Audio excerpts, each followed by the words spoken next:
my name is Nyx. I am a variety streamer and speedrunner, and this is my submission for Runs to the Rescue. Today I am going to be playing Shadow of the Colossus. I'm going to be running any percent normal, which is basically just beginning of the game all the way to the end of the game as quickly as possible, no glitches. So we are going to start in 3, 2, 1, go! So the first thing you're going to notice here is I'm going to be skipping every single cutscene in this game. The main reason that we do this, 1, is to save on real time, and 2 is because actually depending on if you skip said cutscene or not, it will change the position of your horse. So if you start, that first one really doesn't affect it all that much, but in the other ones, if you let the cutscenes play, you're actually gonna have to wait for the horse to make its way back to the temple, and it'll cost you significant time loss because she'll be running back in rather than just being right there next to you and ready to go as soon as the cutscene is over. So this game is Shadow of the Colossus. It was released in 2004, I believe, by Team Eco, which has now been changed to Gen Design. These games were all spearheaded by the wonderful Fumito Ueda. It's also in spiritual succession with Eco and The Last Guardian. They're all kind of set in the same universe, but they're not directly connected to each other. This game is following this boy right here, Wander. He comes to the Forbidden Lands. He steals the sword in his hands and comes to the Forbidden Lands with this girl. He says that she has a cursed fate. And essentially, he comes here to speak with the god of this world, essentially, Dorman, and asks Dorman to... Oh no! That sucks. Okay, we'll try that again. Speaks to the Dorman and says, hey, she was killed, and I would want you to bring her back for me. And Wander says, or Dorman says, okay, well, if you want to do that, you're gonna need to go out and kill these 16 Colossi in order to, you know, I do something for you, you do something for me. So here we have our first boss. This is Valus. What we're gonna do here is jump up on the back foot. We're gonna stab it twice, which causes this cutscene. And during the cutscene, we are going to run up and grab onto his face. This is kind of a blind trick, so it takes a little bit of getting used to. It takes a little time to really understand where you're going and how far you need to run, what direction. But it's pretty simple once you kind of get the gist of it. Next thing we're going to do is we're going to climb up here and we're going to come right behind this sigil on his head. We're going to go into something called a plant. So a plant is essentially a position on the Colossus that's within the hitbox of that sigil that is not going to allow it to shake you around. And that last thing that you saw me do there was a jump stab. So the jump stab is actually going to be the most powerful and fastest stab in the game. The reason we do jump stabs often is we kind of want it to be the last stab that we do on a Colossus. The reason we don't do it any earlier than the last stab is because if it's not the last stab, it'll take Wander forever to pull that sword back out of the Colossus. So we usually hold it off until the end, because normally when you get that final stab in, you'll see it a little later in the run because there are a few Colossi that I don't do jump stabs on, where he will go into slow motion as he's bringing that sword in, and it'll actually cost you a few seconds per Colossus, which can really add up pretty quickly. So that is Valus down, and we've got 15 more to go. After this, we are going to move on to Quadratus, and I really love this game for its kind of design of the bosses. Not only do they just look cool, and the puzzles solving them are insane. Okay, she doesn't want a quick start down the stairs. That's totally fine. But they really planned these out in a really interesting and proper way, in my opinion. So the first one that we fight is kind of the tutorial boss. It shows you pretty much everything that you need to know for a base level understanding of Shadow of the Colossus. You go in, you activate the boss fight, you go and hit a weak point sometimes to manipulate the movement of said Colossus, and then you go and you stab the sigil and it's dead and you move on. But the first one that we find is a biped sort of minotaur kind of Colossus with a club. And the next one that we're going to is going to be Quadratus. So I'll explain a little more after this. So we're going to let this cutscene actually play through until Agros stops moving. Essentially because if we skip it too early, she's going to continue bouncing around. It'll actually waste time for us. The way that we judge this is going to be based off of the in-game timer that we're actually going to see at the end of the run after credits.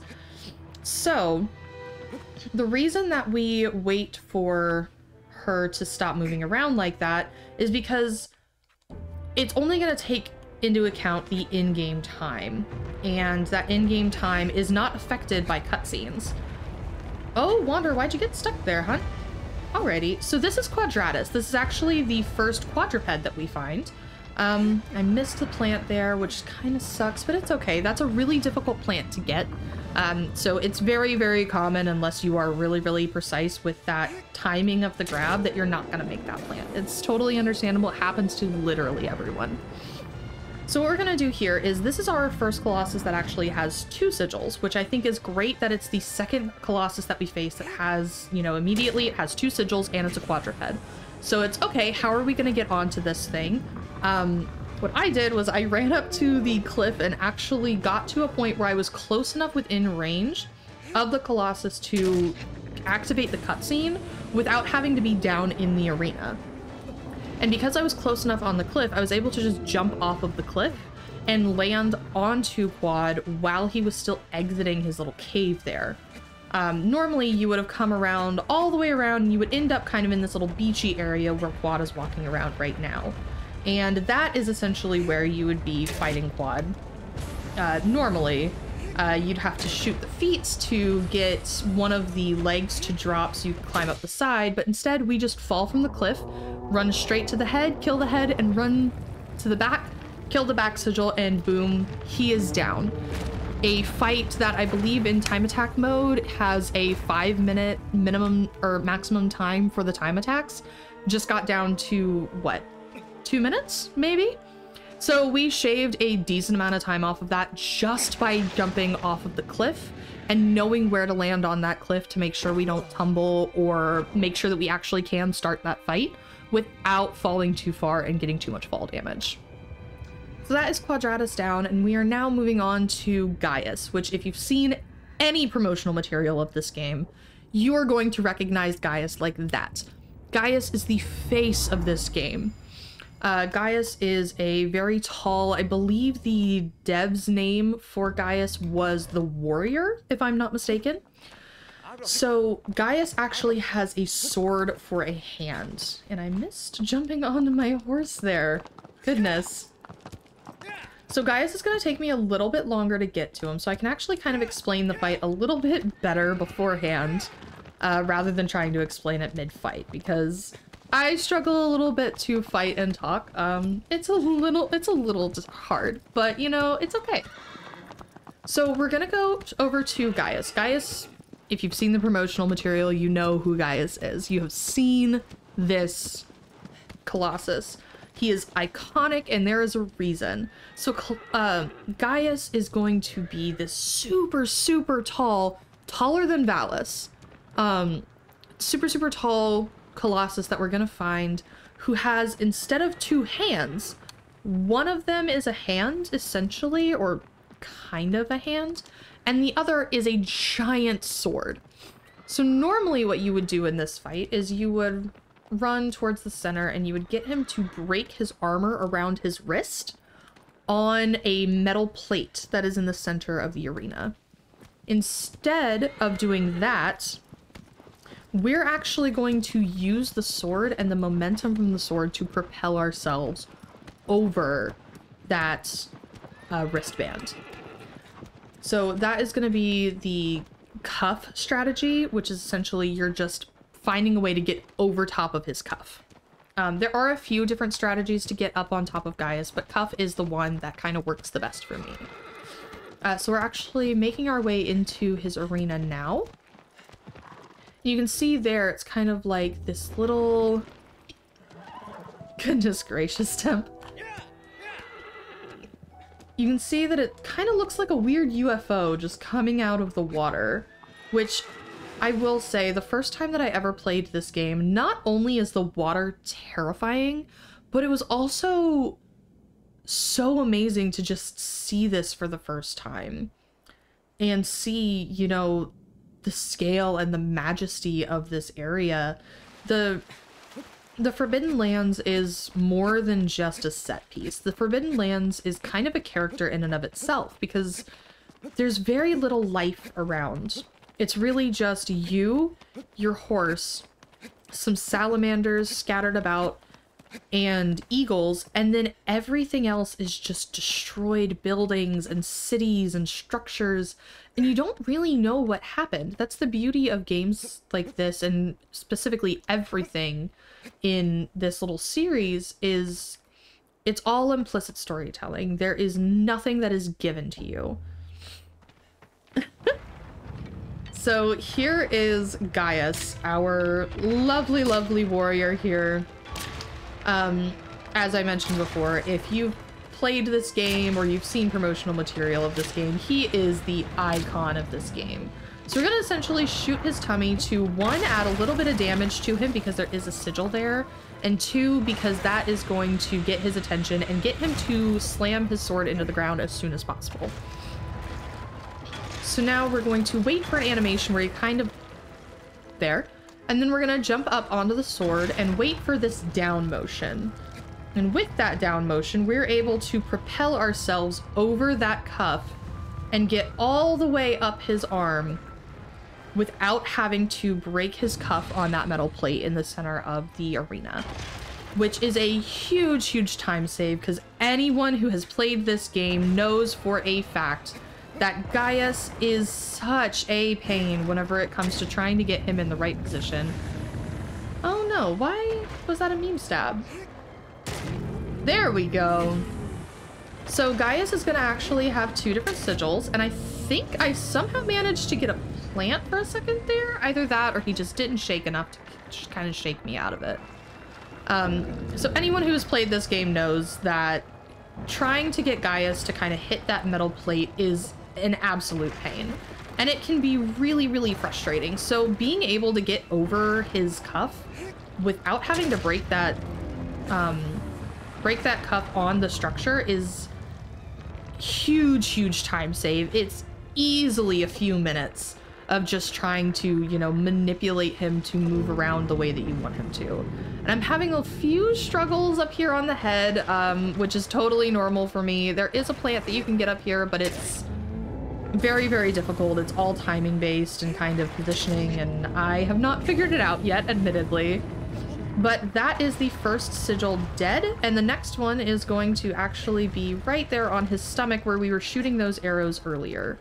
So we're gonna jump up here, and we're gonna wait till Wander gets his footing, and then we're just gonna stab all the way home. This is another one where you can do things to make the last stab go through a little bit faster, but you really, really, really need to time that super, super well.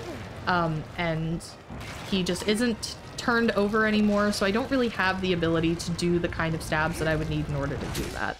But there is Gaius down, and that is our third Colossus.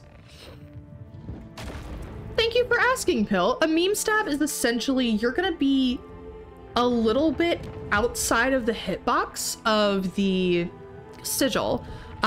So if you're outside of the hitbox of the sigil, sometimes you'll try and hit a stab, and then all of a sudden you will only see it take basically pixel damage off, because you are technically damaging the Colossus, but you're not actually hitting the hitbox. So if you hear me say that later on in the run, it's essentially, hey, I thought I was in the hitbox, but I wasn't. Oopsie daisy, that's a meme. They're unfortunate, but they happen. They happen to everyone. I have seen literally every other speedrunner of this game get a meme stab at some point in time, and it's just what happens. So next we are going to be going over to Phaedra. Phaedra is essentially a horse. Some people think that she looks a little bit like other kinds of animals, but to me she just kind of looks like a horse. There's really not anything else that I can personally compare her to. They don't have genders in this game, so I use pronouns interchangeably between all of the colossi. There are certain ones that I tend to use female pronouns for and certain ones that I tend to use male pronouns for. Usually the ones that I really like end up being the ones with female pronouns. But we're on our way over to Phaedra, and Phaedra is a horse-like Colossus. The way that you normally would beat Phaedra is you would need to get her attention and go into these tunnels that we're gonna see once we get into the area. So those tunnels, essentially you have to get her to look over, because Phaedra is a very curious Colossus. Phaedra is not super focused on hurting you like some of the other Colossi are. She just kind of wants to check you out and see what you're doing. Very much like a normal horse. So you can kind of see them down there. Those are the little tunnels that you would normally go into. You would get her to focus on one of those tunnels, and then you would go under her and come up behind her, and when she squats down, there's a little ladder on her backside that you would climb up, and that's how you would get up to her. But in the speed run, we completely bypass all of the tunnels. So you're gonna see I'm going to run past them in order to get to her to activate her.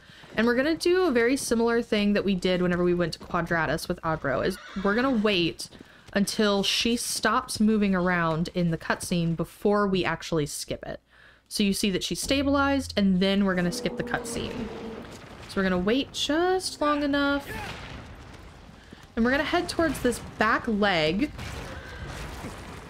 And we're gonna grab onto this back leg. And now I think I didn't get the best position. I did not. So Wander's gonna sit upside down for a second there. Oh no, don't continue, please. Okay. So this is just an unfortunate little position that I got in. It takes a few steps for her to kind of shake you out of that position, or else you're just gonna keep going upside down. Unfortunate things with some of the collision detection in this game. But what we're gonna do here is jump up to the second level of her leg, and you can see right there the ladder that we would normally be jumping on in the normal casual gameplay. That's what we wait for her to squat with at the tunnels. But instead, you can actually just jump up the geometry on her leg and make your way up to the same area that you would need to be at anyways. I'm running out of stamina a little bit here, but I just barely made it. Not shakeless, but that is totally fine. So you're gonna see that there's this weak point on the back of her neck. What we do is we do one jump slash against her weak spot to kind of activate it. We're gonna do a second full stab so that we can get some good damage in on her, as well as make her move her head down. Now from here, she's really, really easy. Her entire head is a plant, so as long as you don't move and touch the analog sticks, you can stab all the way home. And this is the only sigil on her, so it's really just get to the head, and once you're on the head, it is so easy from then on. And here comes the final stab, and you're gonna see he's gonna do that slow motion thing there. Phaedra's head is not one that you really want to do a jump stab on unless you are really, really quick with that jump stab. I am not very quick with those jump stabs, so I play it safe a little bit. But I mean, that fight can easily take anywhere from like 5 minutes to 15 if you're struggling to get her to actually pay attention to those tunnels and those crevices where you need to get her to go to. Like I said, she's very curious, so any little sound that you make, she is going to pay attention to it, and she will immediately break her animations. So now we are moving on to Avion. Avion is my personal favorite. Avion is essentially, I think of her as an eagle. I know that some other people might think of her as some other kind of bird, but hey now, ease up, bud.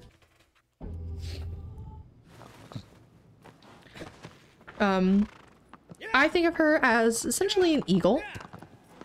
And her entire arena is this flooded city.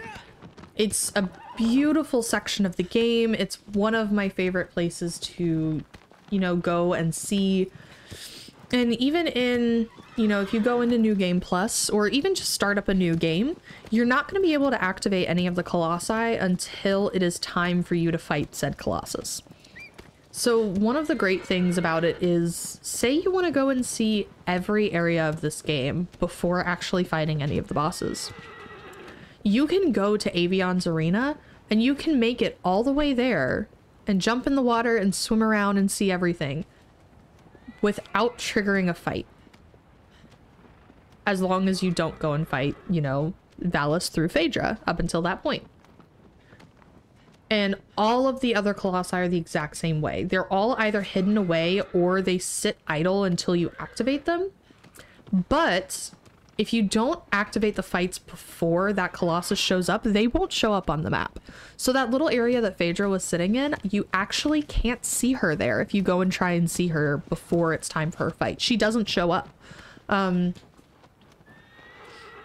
But that's one of the beautiful things, is this game is essentially an open world with nothing in it, but there's so much character and so much life in this game that no matter where you go, you can kind of always find something. So now we are entering into Avion's Arena. What are you barking at, bud? We are entering into Avion's Arena, and this is just essentially a little climbing section before we actually activate her. And once I get up here, you're gonna see that I'm gonna be jumping a lot. And that's something that we do throughout the run, is we do essentially whistle jumping.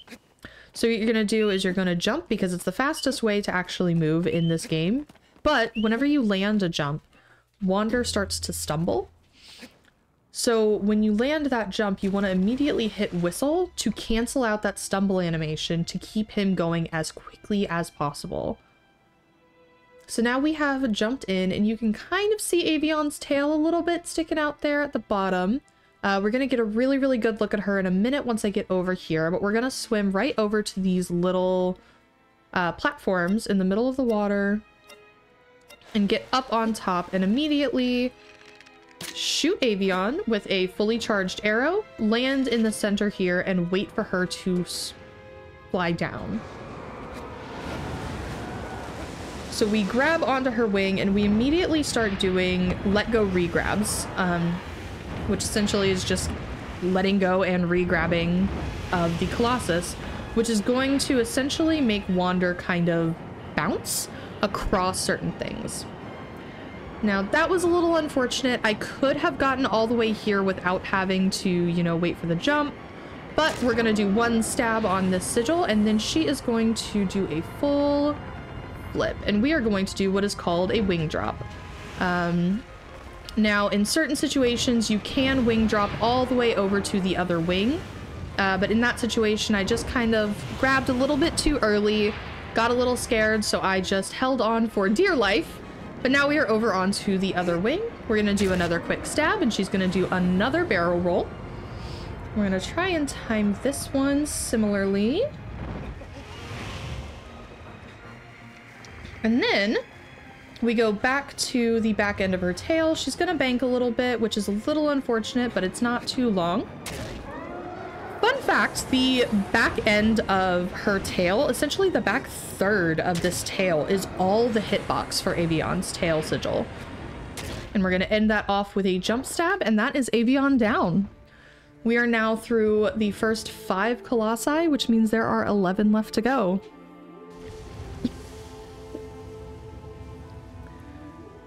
So this one does take a little bit of time after her death to get those little...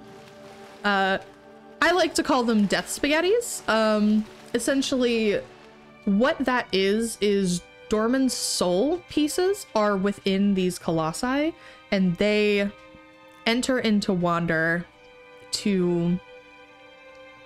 for nefarious purposes. I will say that. I don't want to spoil too much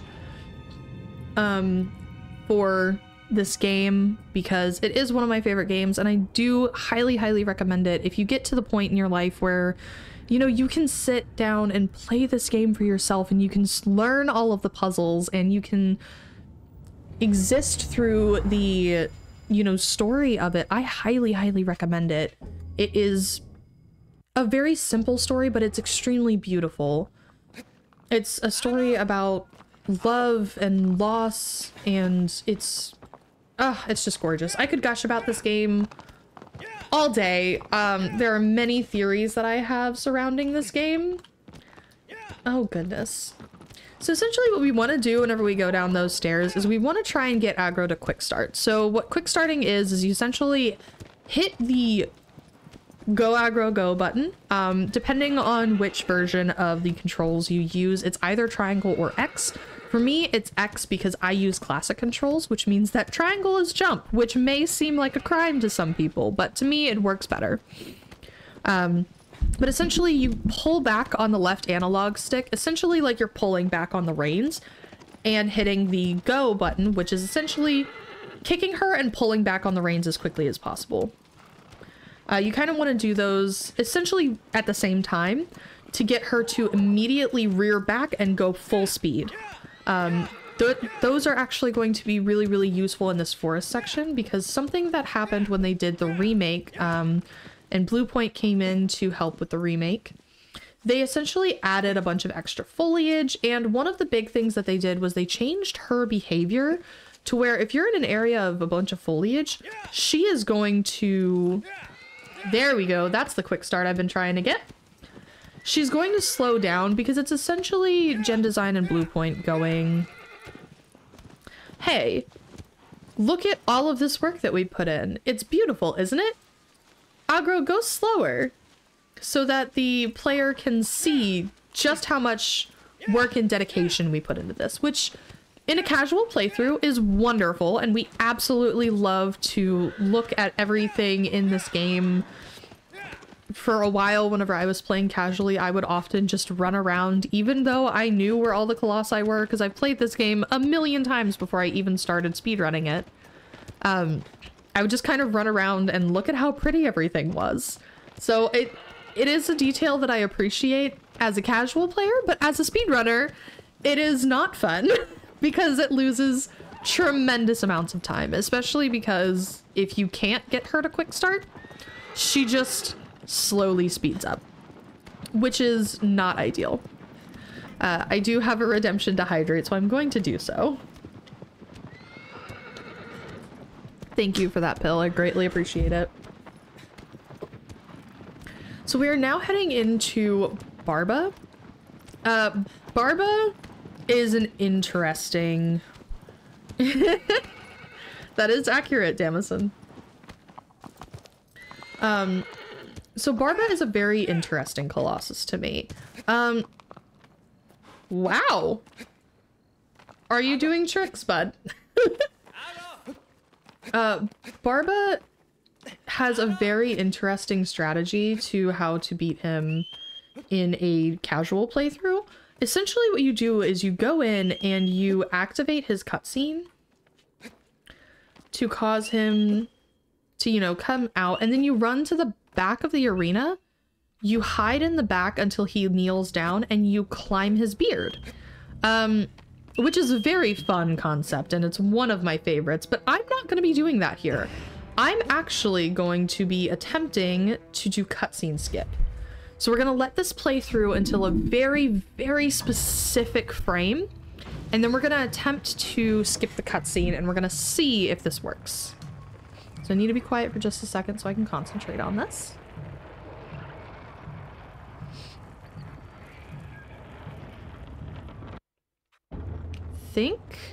I was just barely too early. Okay. So what you would normally want to happen there is when you skip the cutscene, Barba is going to immediately be where you're kind of spawning in the air.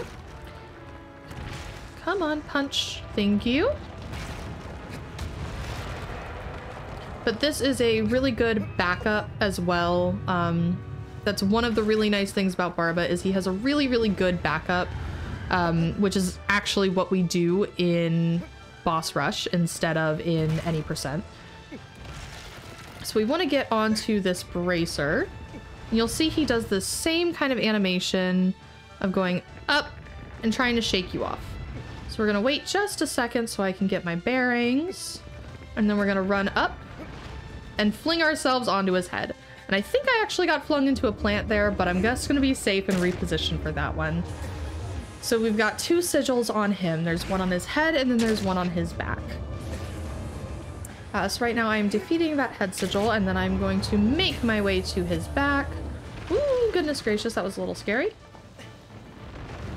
Whoa, oh. So I'm on the wrong side of the back right now. I don't tend to see that happen, but it happened. So we're just gonna roll with it. Now, if I would have gotten here in time, I probably could have avoided a shake or 2. Usually I get about 1 shake while I'm on his back just because, it, you know, it just happens. Unless you are really, really quick with these stabs, you tend to get a shake in the middle of your stabs.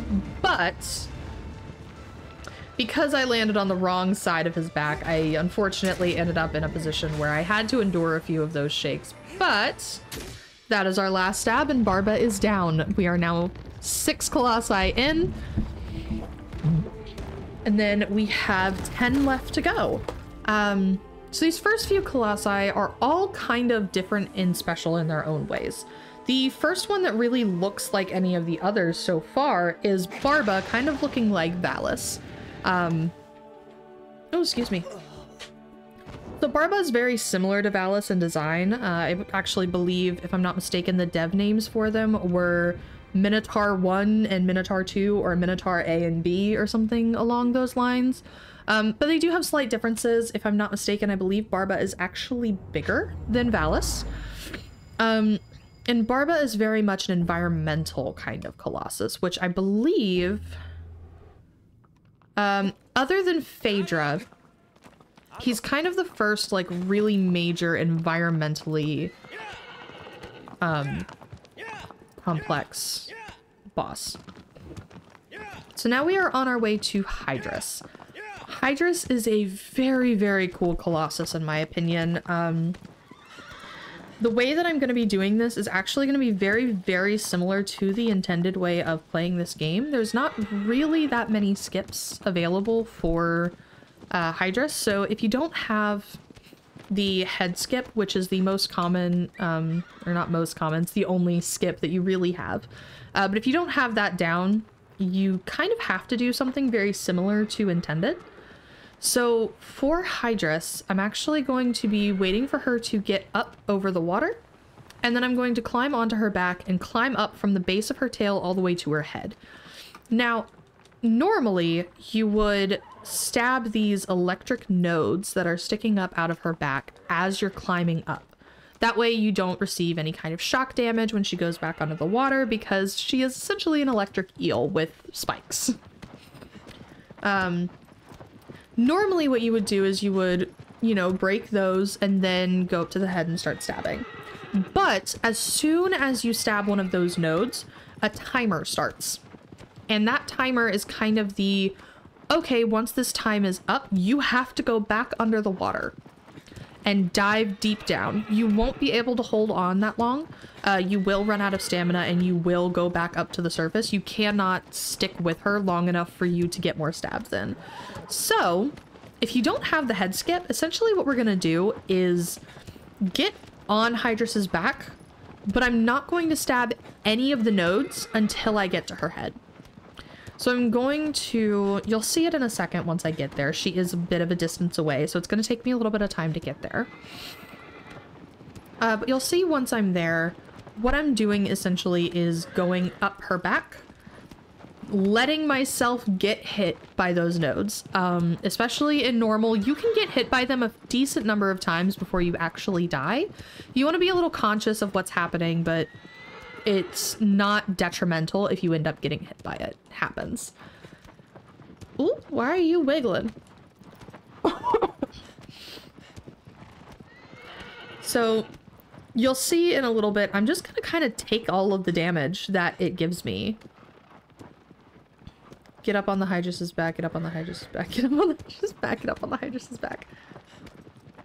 Yes, that is indeed what you do, is get up on the Hydrus's back. Sorry if I've said that a million times. But we're gonna see once I get in here. I'm gonna try and angle myself to a very specific position in the water in order to activate the cutscene. So when I was playing it casually, you'll see that there's this kind of spiral tower right out there. I used to climb to the very, very tip top of that spiral tower and fling myself off of that.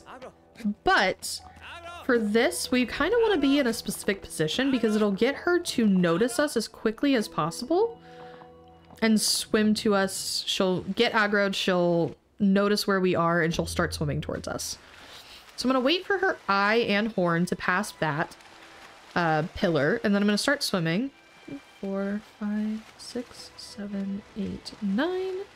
And so because I'm playing in 60 FPS, I'm going to do 9 swims outwards.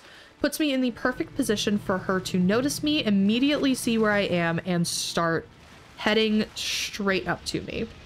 When I start seeing her get a little close, I'm going to swim out a little bit so I don't get instantly damaged from that second node. But I am going to take some damage from this third one.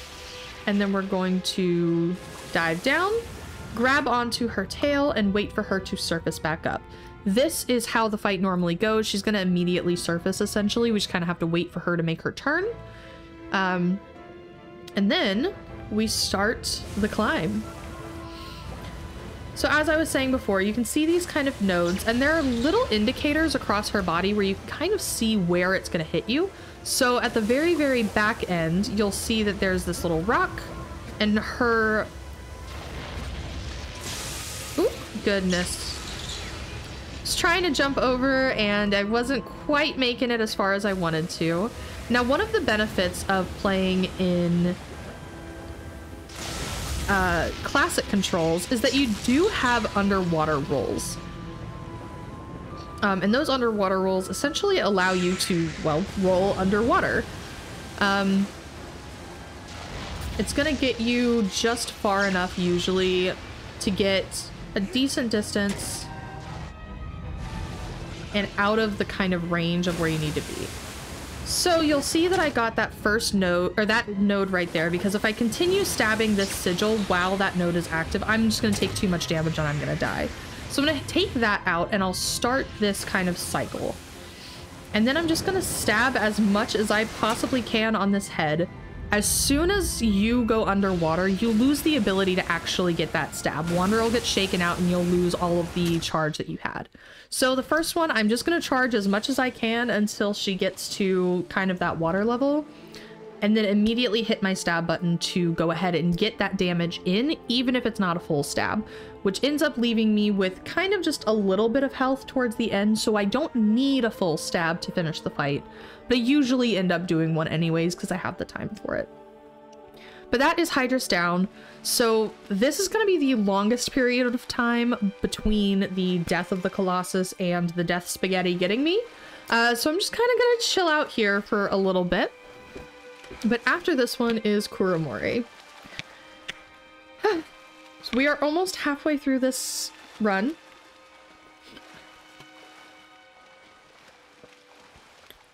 Sorry, I am a little parched. There's the death spaghetti. So we're gonna head back to the temple and then we are gonna go to Kuromori. Now, Kuromori is a very, very interesting boss, but is also downright terrifying in casual play. They are the easiest boss to fight, in my opinion. They are the easiest boss to fight in the speedrun, because once you can get Kuromori down to a 1 cycle rather than a 2 cycle, you are kind of golden, and you never have to worry about all of the fear that comes with fighting Kuromori ever again. But we're likely not going to actually see what Kuromori does in a 2 cycle, because I'm going to do everything I can to get a 1 cycle here. So Kuromori is absolutely terrifying because he is essentially a giant lizard. If you've ever seen a leopard gecko and a crested gecko, he's kind of a mix of the two of them.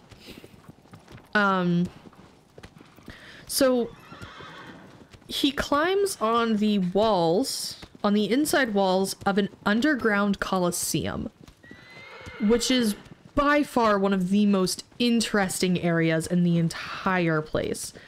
We're not going to see much of it because I'm really just going to be focusing on the boss itself, but I do highly recommend taking a look at this Colosseum, either looking it up online or playing the game for yourself and just kind of looking around and seeing this area because it is so, so cool. But before we get to the actual Colosseum, we have a whole area to make it through. Now you might see me going into this cave and think, ah, they're just right behind the cave. But the answer to that is no, they are not. We go past a gorgeous, gorgeous waterfall. Follow this little path here. And you might be thinking, oh, okay, we're going to be getting to the entrance very, very soon. You would be correct, but also incorrect, because there's also this gorgeous cove where the entrance to this underground Colosseum lives. So you'll see that little building over there. That's actually the entrance I'm going to go into. But I'm going to attempt this. There is a route through the water. Ah, yes, I did it. Oh, I'm very proud of that. I've been struggling with that route for a while now. But wait, there's more. Yes, you are correct. There's a route through the water where essentially Aggro won't really slow down because there's really not anything for her to hit. It's not too deep to where she can't, you know, stand fully, and there aren't many obstacles in the water for her to hit. Now there is a little pile of rocks, which I usually end up hitting said little pile of rocks. And it usually kills that little bit of speed there, but I'm very happy that I managed to get it that time around. And we are entering into this fight. The first thing we're going to do is we're going to run straight over here and we're going to whistle immediately. So that's going to get the boss's attention. We're going to jump down these stairs. Usually we would do a little... Oh, hello. You climbed a little fast. So what we're going to do is we're going to stab, or we're going to shoot the arrow into those two legs. You have to shoot two legs on Kuro for him to fall down. And the higher up he is, the longer he kind of stays down. Now you can do a thing here called cycle stabs, which is essentially if you're on an inclined space on a Colossus, you can actually let go regrab. There's a little bit more complexity to it, but essentially what you're doing is you're letting go and re-grabbing those sections to essentially allow yourself to stab faster, and it kind of cancels out the animation of him pulling the sword out.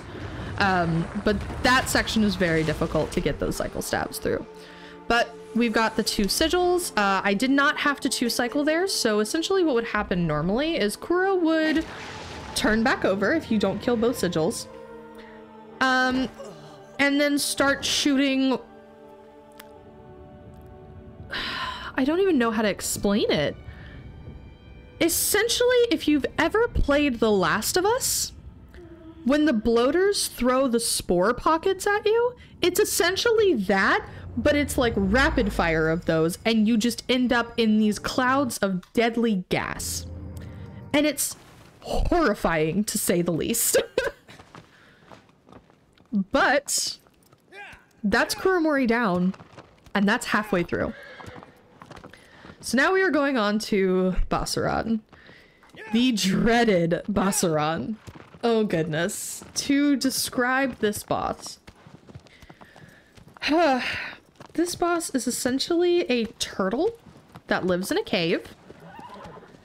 And the intended strategy is in this field outside of his cave. PDO, he is not a good boy, and don't you dare bring that slander into my chat. I adore you. He is not a good boy.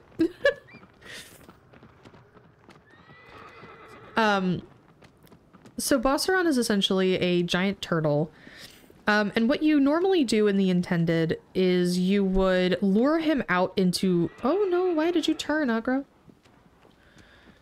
Sometimes she goes on autopilot and she just kind of goes where she wants to, and it's a little bit detrimental sometimes. But you take him over to these geysers that are around the arena that you fight him in, which is just kind of an open field. It's not really an arena, but it is the area where the boss fight takes place. And essentially what you do is you lure him over top of these geysers, and when the geyser goes, he stumbles over, you get access to his ankles, and you use the bow and arrow to shoot out his ankles, make him fall on his back, and then you climb up his belly onto his back to get to the sigil. But what we're gonna do here is we're gonna fight him just in the cave.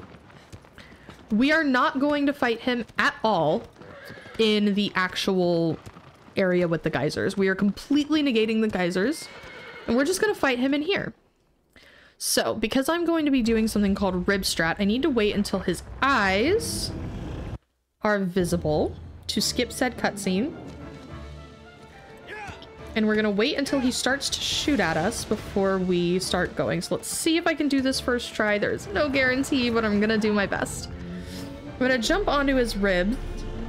No! I had a feeling. Aggro, come back, please. Aggro, please, please, please. So the one thing that is kind of detrimental about Bossaron, and the reason that most speedrunners of this game kind of don't like him, is because if you miss that, you have to start the run over, or not the run, but you have to start the fight over. And there is no way of really saving it unless you go intended. And going intended is a huge, huge, huge time loss. It's much better to restart this about 4 or 5 times rather than immediately just going into intended. So you'll notice there, I didn't actually wait for the eyes. It's because the reason that we wait for the eyes in the any percent on the first attempt and not every single time is because, there we go. It'll change Bossaron's positioning. So what I basically did there was I got on his rib. Hi, bud. I got on his rib and I got onto his leg, which allowed me to, as he was falling down, get onto his back. I actually managed to climb up his back quickly enough to avoid the big shake, which is a little difficult to do, and it's really annoying when you don't make it. So what we're gonna try and do here... Ah! No, no, no, no, no, no, no, no, no, no, no, no, no, no, no. Why are you twitching so much? Okay. The jump stabs are not working because Bossaron is very twitchy, apparently. I believe, if I'm not mistaken, Bossaron being extremely twitchy like that is something in 60 FPS. I don't 100% know why. But the reason we were trying to do jump stabs is because for the first half of his health, he's actually going to fling his head backwards, which as soon as you go upside down, you fall straight out of a plant. So there's no point in trying to get a plant on his head like that in the first half. You want to do it in the second half because once you get half of his health down, he starts shaking his head back and forth. And you can actually get a plant there. I'm sorry, my dog is wanting my attention right now. So if you hear him kind of making little noises, it's just because he wants my attention and my affection. What is it, Bubby? Here he is. His name is Snickers. He is a sweetheart, but he's also very needy. Hop down, bud.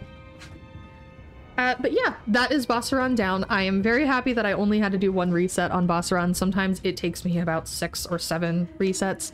And good grief, it is stressful, to say the least. I can't throw the ball with you right now, bud. I'm sorry. So now we are gonna go on our way to Dirge.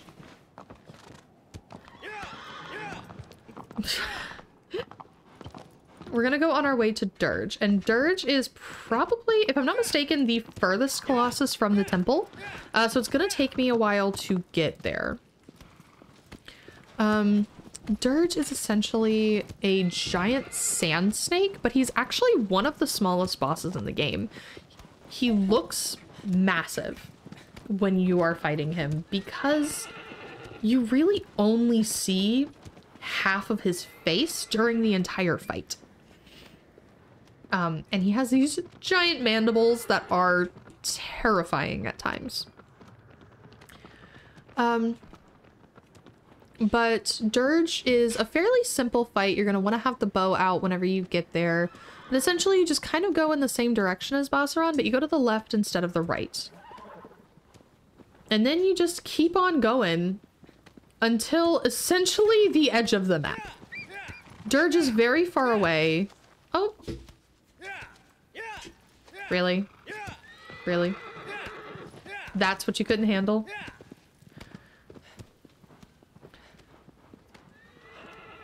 Agro is a mix of pain and suffering and cute vibes. We love her, but she's also frustrating to control at times. So I believe I'm a little bit too far to the right. Yes, I'm definitely too far to the right. My goodness. I have lost a little bit of my Dirge pathing. I definitely need to work on that, but it's just because he's so far away. Okay, I see the tree that I need to be looking out for now, so now I should be on the right track to making it to Dirge. But this is just going to be kind of a long ride. And I don't want to talk too much about the fight with Dirge, just because I want to be able to talk about it while I'm there, not spoil too much. What I can say is Dirge is essentially going to be our first major example of percentage stabs.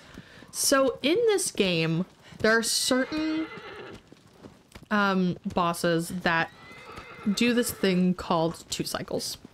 Essentially what happens is their animations will reset and you will have to manipulate them once again to get onto them before you can fully kill them. Some of them are timing based, like Kuromori and Hydrus were, but this one is the first example of a percentage stab actually keeping you from having to do a 2 cycle. It's not a timing based thing for Dirge. This one is actually damage based. So what we're going to do is we're essentially going to do a series of partial stabs on the first sigil to get enough damage on that first sigil to where it will register as a full kill when we fully kill the other sigil. And the reason we can do that is because when we activate this fight, I'll be able to explain it a little bit better. Actually, we're gonna wait until this fight activates for me to fully explain that. So you're gonna see here in a moment, Dirge is a sand snake, and the way that we have to get him to kind of stop moving so we can get on is we have to shoot his eyes. So let's see if I can get... Ah, beautiful. That was a wonderful first arrow. I missed the pillar, I think, but that was a beautiful first arrow.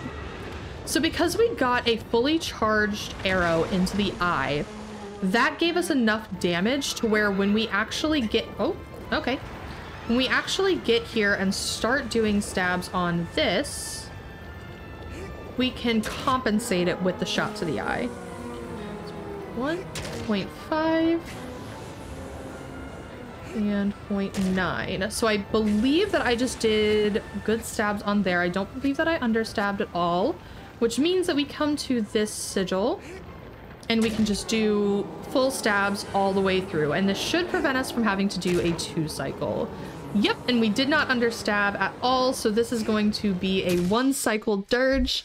Perfectly done. There is a little backup if you do end up understabbing, which is essentially you'll go up to that second sigil, you'll do the percentage stabs again, and then you'll go back to the first sigil and do what we call a sexy slash. So instead of doing a full stab, you essentially just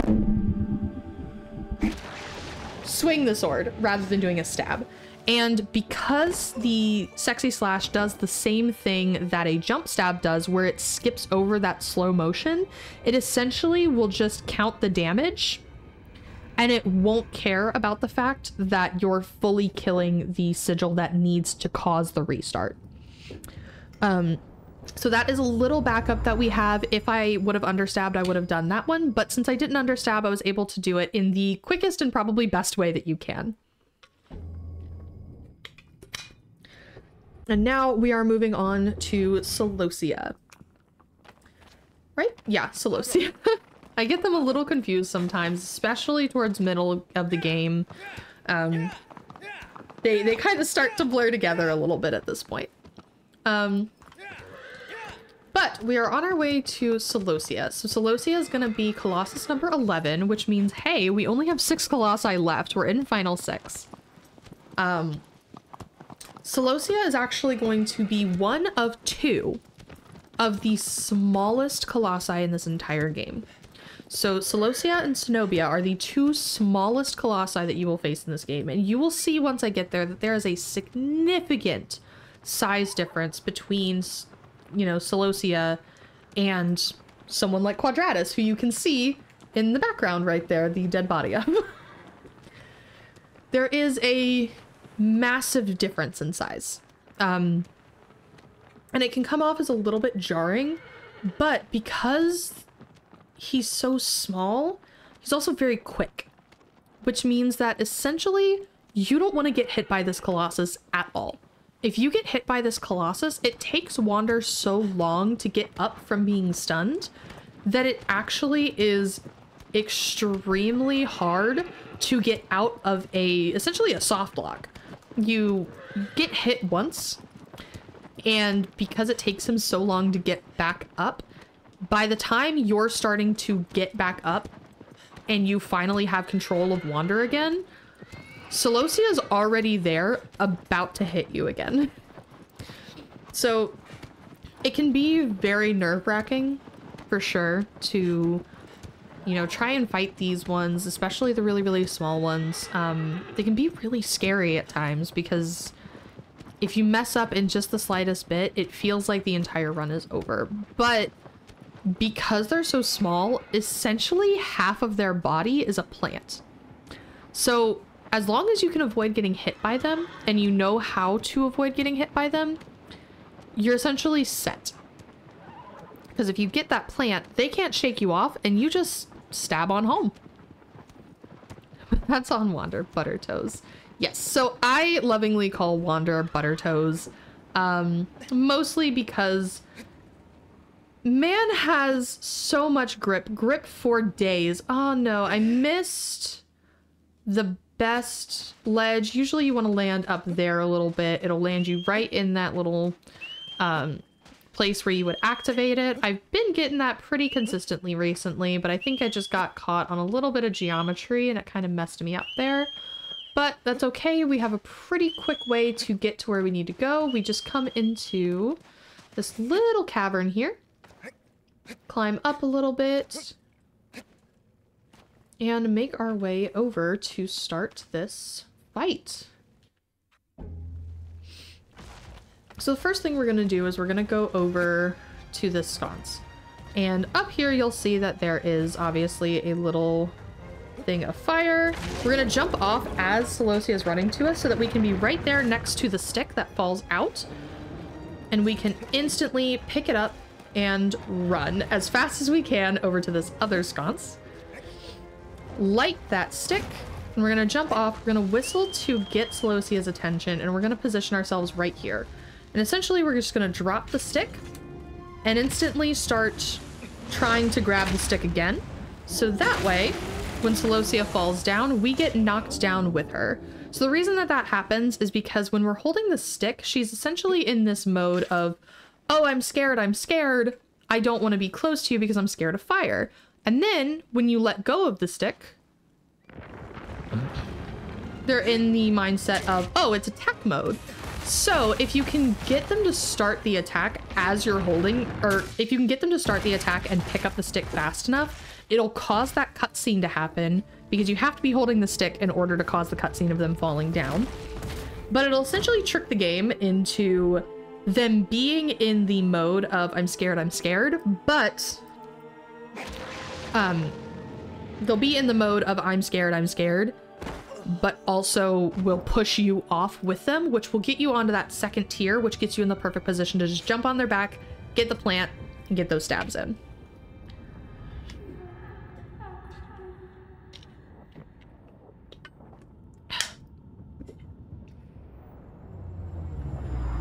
So now we are on to Pelagia. I don't 100% know how to describe Pelagia, if I'm being completely honest with you. I guess the best way to describe Pelagia... I don't even know how it would be the best way. I don't know what animal she reminds me of. And she's got a very interesting design feature, which you'll see in a minute when we get there. So right now we're actually just on our way there. I don't want to go into too much detail. Water buffalo? I don't know if I would say a water buffalo. But Pelagia is another one of the colossi where the percentage stabs matter. Really, really importantly matter. It is probably the most detrimental on her if you mess up your precision stabs. It's a matter of placement, precision stabs, timing, and not freaking out. She can absolutely destroy a run. She has destroyed many a run for me in the past. So this is probably going to be the one where if I mess up these precision stabs, it's gonna be the worst outcome in that scenario. Like, the worst outcome for Pelagia is messing up your precision stabs. Heck demon from Darn.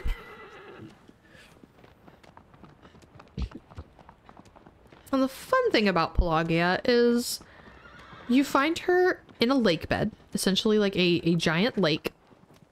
And there's a way that you manipulate her to go to...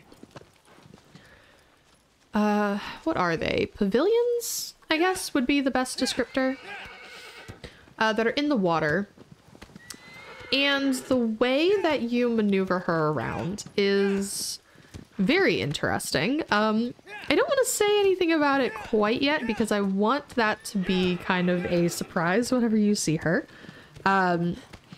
She's a funky one, for sure. She is absolutely a funky one. I love her design. I think she's really, really cool. And the puzzle behind her is really, really interesting, in my opinion. But yeah, this is one where I'm gonna need to be really, really precise on those stabs, or else I am going to end up with a 2 or even 3 cycle, and that can really, really slow down a run. So I might get a little quiet when I'm doing the actual stabs on her, but I'll do my best to try and explain it as I'm setting up for the stabs. So we're just on our way over there to her. And we're in this gorgeous area with a absolutely beautiful waterfall. Insane graphics and beauty in this game. I absolutely adore everything about this game. If you can't tell, this is my favorite game of all time. It means a lot to me, and it's the first game that I ever started speedrunning. It's the game that brought me into speedrunning and got me... Hello? Hello? Thank you. That was strange. Okay, so we're gonna jump into the water here, and we're gonna start making our way to... You can see there is, straight ahead of me, there's a little platform that's sticking out of the water. So we're gonna make our way to there. Now, the thing about Wander is he swims the fastest underwater, but obviously you're gonna lose stamina if you're swimming underwater because your stamina is everything. It is your grip, it is your air, it is everything. But the straighter you swim, the less time it takes you to get somewhere. So we essentially want to try and line things up before we go down underwater and get all the way there before running out of stamina. So now we're here. And as you can see, that funky little design feature is teeth on Pelagia's head. Ah, and I got the face grab. So what we essentially try to do there is we try to... Ooh! Don't let go before you jump. That's a good thing to know. Don't let go before you jump. Don't be like me. So these teeth on her head are essentially how you navigate her around. So normally you would be doing a 2-cycle. You would try to get her to these little pavilions and you get off of her head in order to gain access to her weak spot. So what we're gonna do here is we're gonna hit forward twice, into the side once, and that should... Oh, maybe we do have to hit her to the side twice. There we go. So that usually lines her up perfectly to start this attack, and then we're gonna grab her face to cancel that attack and cause her to jump up. So now she is in the perfect position for us to hop onto her belly and start stabbing. So we're gonna go here, 0.9 first. And then from here, it is gonna be all full stabs, but we wanna make sure that one of our first 2 stabs is a 0.9 because that causes her... No! Why didn't she jump back up? Maybe I did do a full stab and I didn't realize that I did. It's possible that I overstabbed there, but that's okay. It's not too hard to reset her. One of the good things about Pelagia 2-cycle is, at the very least, it happens so often that most of us understand how to fix it quickly. She's very, very particular about timing, placement, everything. It's very, very possible that I might have just been on the wrong spot on her belly sigil to where I couldn't actually stab her properly. It's very possible, but I do know that I only have 1 stab left. And all I need to do is get her to one of the remaining standing pavilions, which she's kind of in a bad position for, but hopefully I can just get her to turn and get her lined up properly to get to that other one. That was some unfortunate RNG there. This is the most affected by RNG boss that you are going to have in this game. It's not the most fun whenever she messes up like that. Usually you kind of want her to be in a similar position when she destroys this one. You want her to be kind of close to where she was rather than fully turned around like that, but sometimes that's just the way that the game goes. You just kind of gotta roll with the punches. Pelagia tends to be one of those problem colossi where if you're just in the wrong placement, it just kind of happens. It's totally normal, and I think I've seen it happen to literally everyone who speedrun this game. It's... Honestly, I think I've seen it happen more than people messing up on Bassaran. Oh, goodness gracious. Okay. So I didn't really have time to reset that, which is totally fine. She's just gonna shoot that, and then she'll see me, and hopefully she's lined up properly to do this. She is not. Are you just repositioning? If you're just repositioning, that's totally fine. She's not just repositioning. She's fully turning. Oh, come on. You don't have to hit her in the teeth like this. I think that's just kind of my way of trying to get her attention back on me. Oh no, Pelagia, get over here. Miss ma'am. That's just rude. Can you stop being a butt for me, please?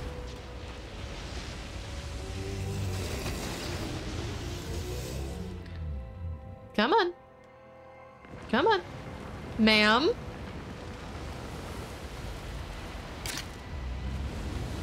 There she goes. Okay.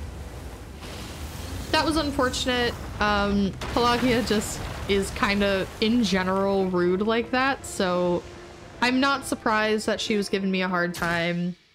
But she's dead. So we are all good there. Pelagia is down, which means we're on final 3. We are on final 3. Right? Yeah, we're on final 3. No, 4. I'm dumb. I can't math. We're on final 4. Been playing this game for so long and I still can't do the math. And I still forget the order of the Colossi sometimes. It's totally fine.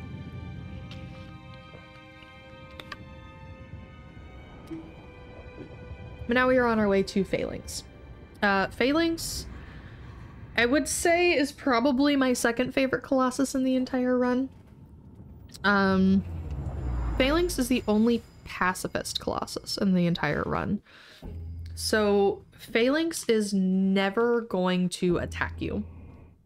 No matter how much you attack her, she is never actually going to attack you. She's just kind of going to do defensive maneuvers, which we actually stop her from doing by doing stabs.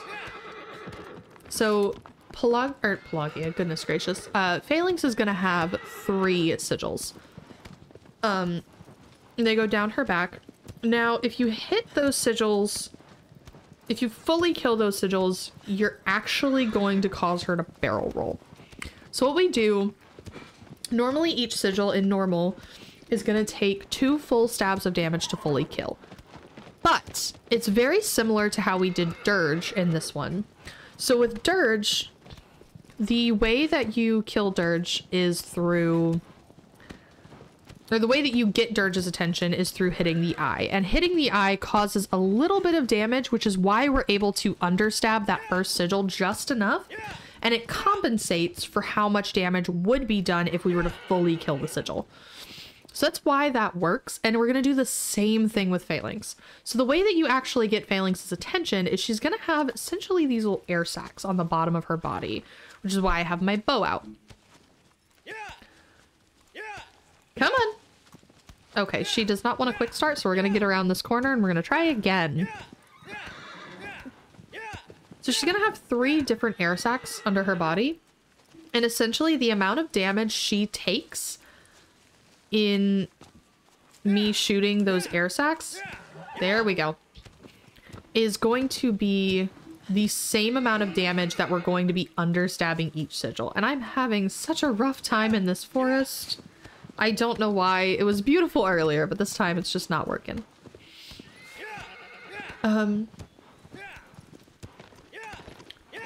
So essentially what we're going to do on Phalanx is each one of her, or her first 2 sigils, I should say, we're going to do a 1 and a 0.9 stab. So essentially a 0.9 stab is just barely not a full stab. If you pay attention in the bottom corner, on the right hand side, you're going to see there's this circle, which you've probably seen the whole time. You can see that I'm charging stabs there, and that's how I'm doing my damage. But you'll see whenever I do percentage stabs that the edges of it, the little dotted white line, actually doesn't go all the way to the edge of the circle whenever I'm doing certain stabs. That's what we're going to be doing on Phalanx. So right now we are going ahead and starting this fight. I'm going to immediately pull out an arrow and auto lock onto her. We're going to wait. Now you can do this while you're moving, but I just tend to prefer to do it while I'm kind of stationary. It makes it a little bit easier and it guarantees me that I can get all 3 of those. Now, another cool thing about Phalanx is she will only ever move as fast as you move. If anything, she moves just a tad bit slower than you do, so you are able to catch up to her.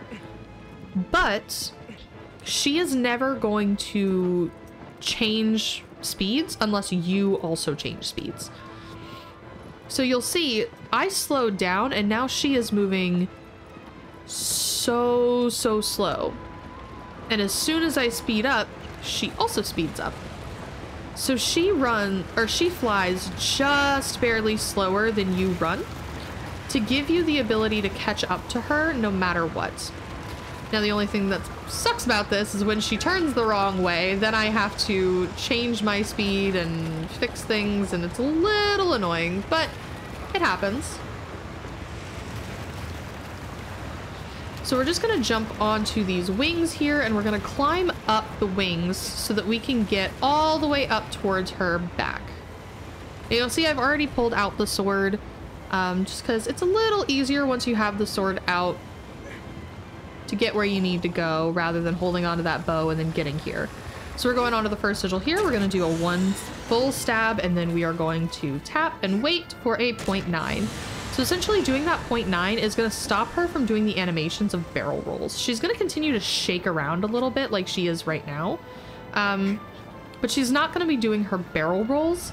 And once you fully kill a sigil, that's going to cause her internal timer, just the same as Hydras's, to start counting down for her to go back under the sand. And I think I may have overstabbed that one. I'm not 100% sure. She made a different sound. I don't 100% know if I overstabbed there, but I should still have plenty of time, especially since she has not done her barrel roll yet. There we go. Okay. So we're going to end it with a jump stab, and that is Phalanx down. Now we are on final 3. All we have left is Zenobia, Argus, and Malice. That is going to be our final 3 of the game. These 3 are exponentially more difficult for me in particular. Zenobia, I'm going to be using essentially a backup strat. Thank you for the hydrate pill. I greatly appreciate you. I'm talking a lot.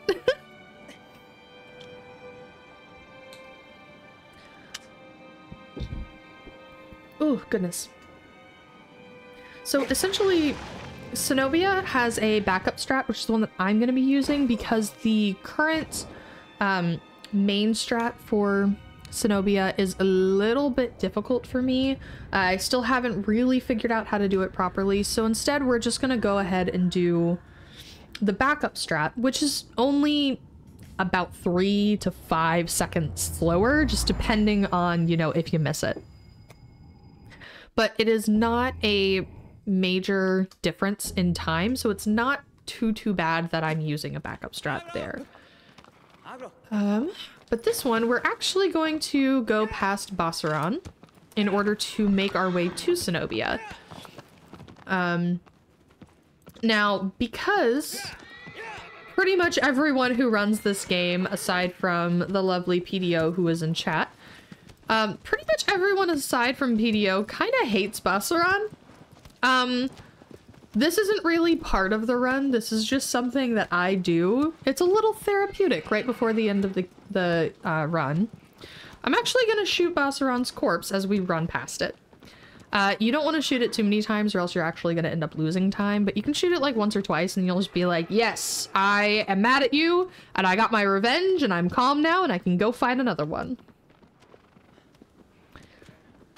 So while we're making our way here, I just want to say, this is a great opportunity, and even if I don't make it into the marathon, I'm very happy that I got the chance to actually record this submission. We hate Bassaran. It's important. I want to put my gratitude out there. This is something that I've been wanting to do for a really long time.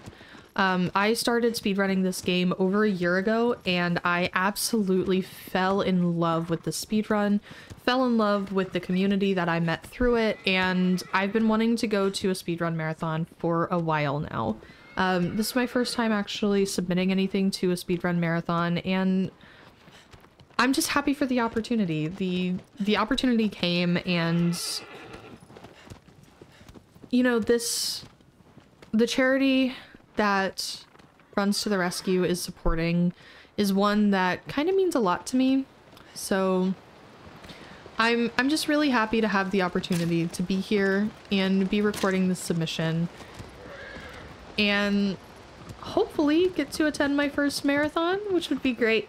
But who knows? If I don't make it, then, you know, that's just kind of the way that the wind blows. But either way, I got to record this submission and I'm actually really proud of this run. I've had very few problems throughout this, so this has actually been pretty good. No matter what happens, I'm very proud of myself for taking this step.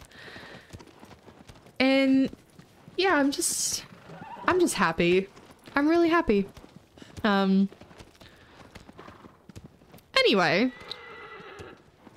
Hello, kitty. That's the wrong way, Wander. Go the other way, please. Wonderful. Okay. So now we're, you know, back on track. We're going towards Cenobia. Cenobia is another one of the really, really small bosses in this game.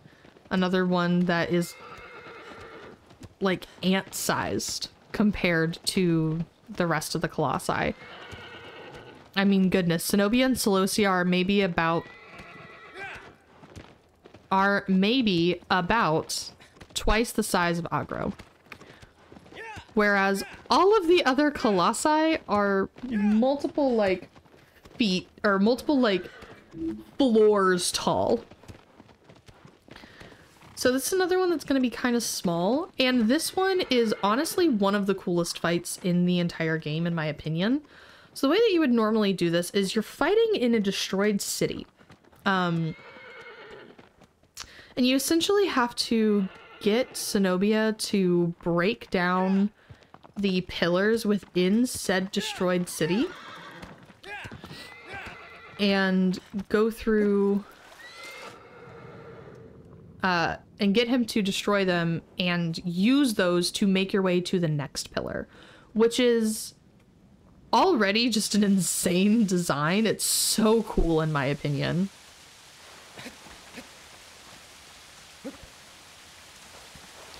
Come on. I didn't make the jump that I wanted to, but that's okay. So in that water, it's a little difficult in that water just because there's so much collision in there that sometimes you're going to be walking, sometimes you're going to be swimming, and it's just a little confusing. So we kind of want to aim to jump onto that small rock that's just barely under the water's surface. So that way Wander will still be standing and you can just jump again onto the land and you never actually have to swim. But sometimes it just doesn't work out that way, which is kind of what happened there. But now we're just going to make our way through here. And we're going to be activating the cutscene in just a second. You're going to be able to see Cenobia. It's going to be a little difficult to really show you the intended areas because it goes all the way around, whereas we're just going to skip right past it all. So you can see some of these pillars, and that's kind of where you tend to normally go. We're going to run right past them, and we're going to jump through here. Now we don't want to jump whistle through here just because it's gonna attract Zenobia's attention to us a lot faster. Right now, she kind of doesn't really know exactly where we are. And they're trying to make their way over to us. So what I'm going to be doing right now is called Kaze jump. Instead of doing super jump, which is the, you know, normal way to do this, I'm going to do Kaze jump, which essentially you get just high enough to where the game registers you being high up enough to be close to that pillar ledge, and then you immediately grab and Wander just magnetizes onto the pillar. And playing this game in 60 FPS kind of makes Kaze jump look like a joke.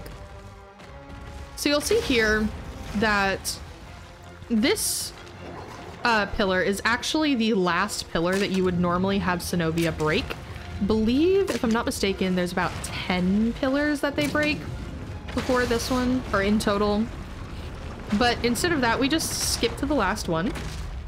You can actually move around during this cutscene, so what I'm attempting to do is land on... Nope, I did not. So you can usually jump during that cutscene and land on that cliff. I've kind of been missing it a lot recently, but I'll have to work on that one.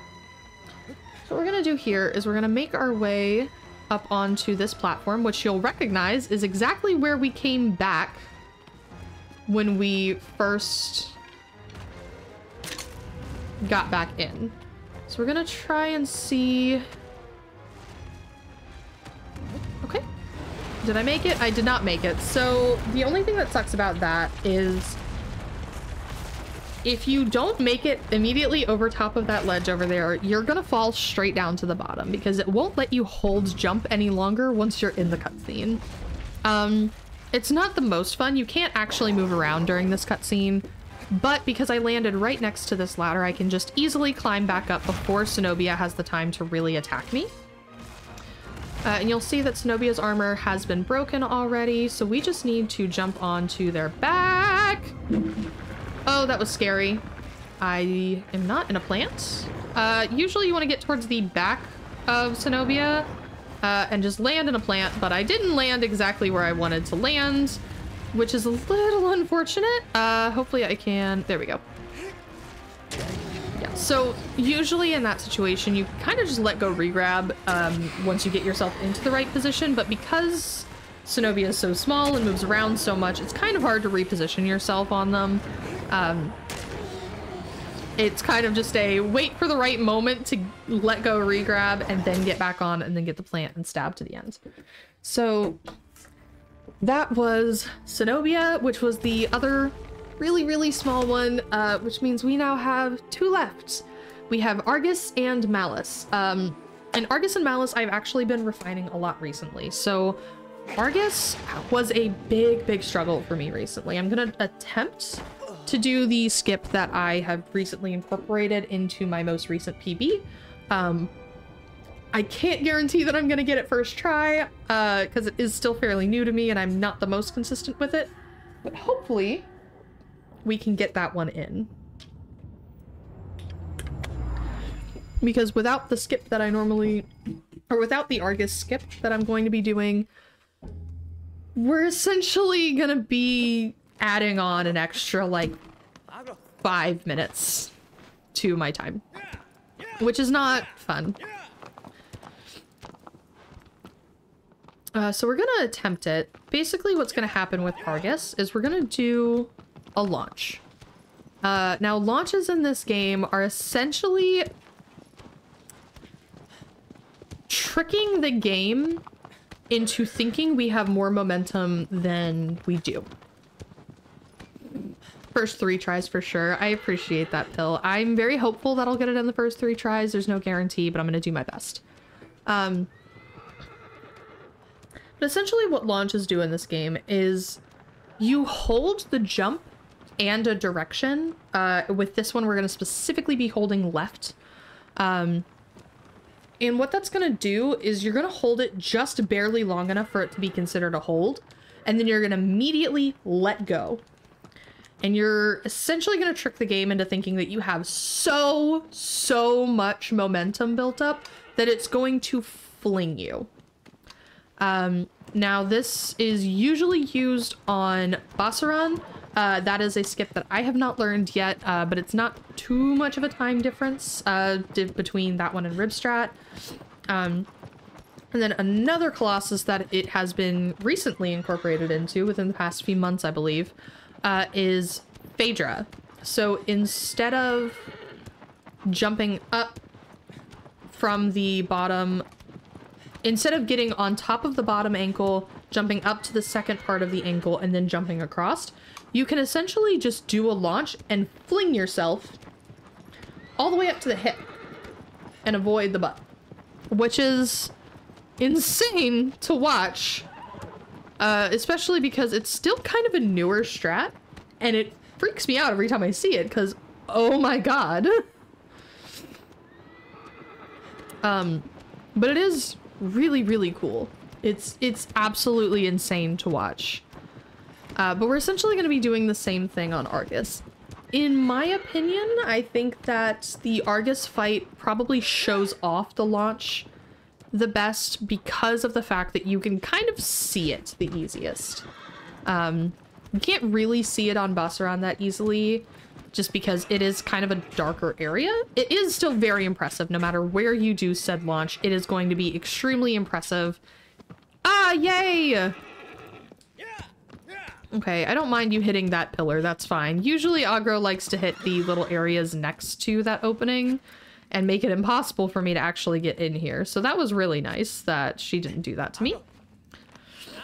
So from here, we can't get Aggro in here, which is unfortunate because this arena is very, very big. And the first thing you'll notice about this area is that it seems, you know, normal, people-sized. And when we get into this next area, it's very, very interesting to look at. So The best way that I can describe this area is aqueducts. So this area reminds me a lot of aqueducts. You can kind of see towards the tops of the structures. There look to be essentially... I can't show them off too well, but you can kind of see them up to the top left of the screen. Essentially, like gutters and gutter drains is what they look like. But this is also a massive arena for Argus. So what I'm going to try to do here is get onto the leg, and I made it onto the leg. So we're going to jump back and we're going to attempt to grab the hand, which I believe I did. I did. So we need to get one stab into the hand to kill that sigil. Now, normally what you would do is you would have to use all of the environment around us to get around, get on his head, and then there's a weak spot on his arm that makes him drop that sword. Oh my goodness. Oh. Usually I would just jump straight onto that, but that was being a pain. Nope. Okay. I can't. That's not how that works. I've been doing a lot of practice of this, so usually what you would do is you would just pause and you would retry, but jump off the cliff, please. So with Argus, what you essentially do is, hey, we're just gonna yeet off this cliff to restart. So that's essentially what I'm doing here. The death screens don't actually count towards our IGT, so that's not really gonna show any difference for us. So we're just gonna go ahead and restart. And hopefully I can actually get the launch this time. It was just unfortunate that I missed the grab. Oh! Don't know why you did that, but okay.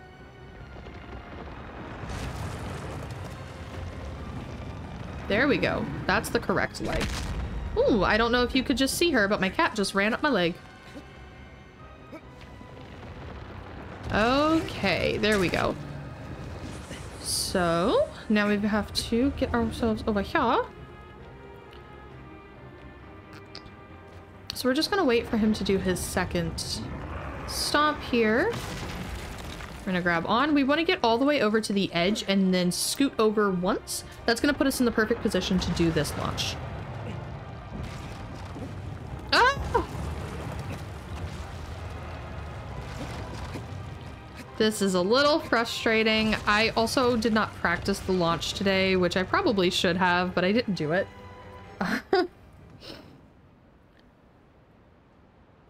Here we go. Third time's the charm, right? If I can't get the launch, but I do get the hand, I'll go ahead and switch over to intended. But it'd be really frustrating if I can't get the launch in. Oh no, come on!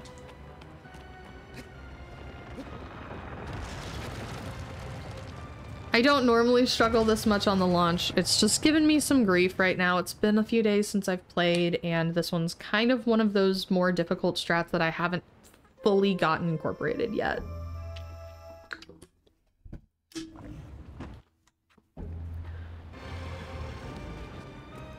My cat is now fully sitting next to the screen. Why are you stomping with that foot, Argus? I hate you.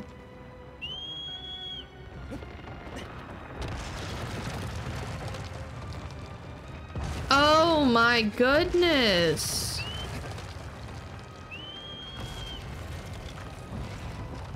Wander, just jump. Thank you.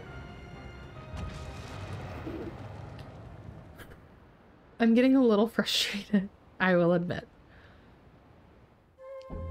But we're doing our best here. Bad Argus, absolutely. I don't know why he's being so difficult about this stomp. Why? Am I going too early? I wonder if any percent has a different timing that I'm not used to, because I'm used to practicing you in boss rush. Oh my goodness. Okay, no, I'm not gonna try and save that. We're gonna do one more try. Any percent timing is different. Yes. Okay. That's exactly what it is then, because that keeps messing me up.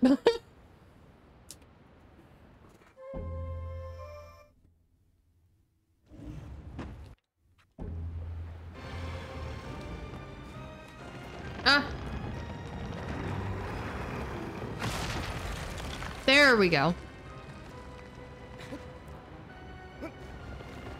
So essentially the reason that we kind of jump back rather than jumping onto the hand is because we have to let Wander do sort of magnet hands onto that hand, or else he's gonna grab the wrist instead, and then you can't really re-grab onto the palm, which is where you actually need to be in order to get that stab.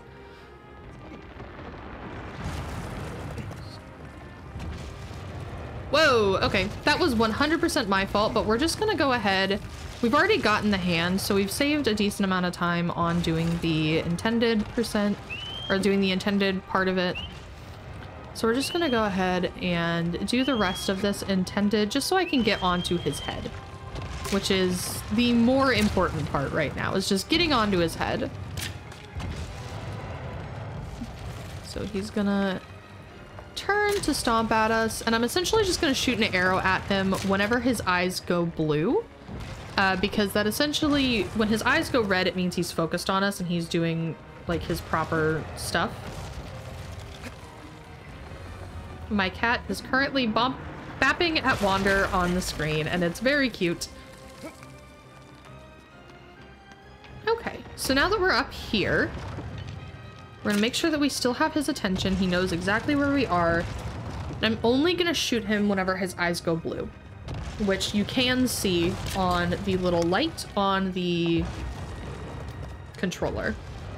The reason I'm only doing it when his eyes go blue is because sometimes if you shoot the Colossus too many times, they'll actually get annoyed and leave you alone. So now we're gonna wait until he starts the animation to roll his arm, which is gonna immediately stop that animation and cause him to go straight into the hit on the wall. Which brings these down and gets us up. So usually in the intended, the reason that you have to do the hand stab the way that we do is because in order for Argus to actually drop the sword, you have to make it up here. So if you do the launch without hitting the hand, you're essentially just making it to where you can't really get to the hand. You'd have to do all of this over again. Why are you over there, Argus? This is not fun. This is not nice of you. You're being a butt.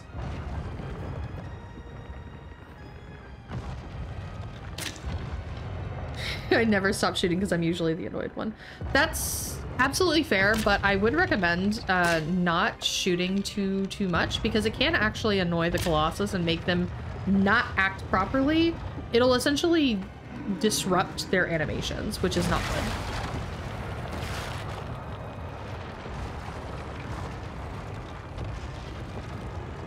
So now that we've gotten that cutscene, we can actually make it straight onto his head pretty easily. He normally does not walk that far over. So there is a plant on his head as well. It's just kind of right behind the sigil. And we're just going to be able to stab all the way home from here. I'm sad that I wasn't able to get that launch, but that launch is kind of difficult and it was very, very new to my repertoire of skills. So yeah, I wasn't 100% expecting to get it. I'm a little disappointed that I didn't, but it's very new for me. But that is Argus down, which means we have one Colossus left.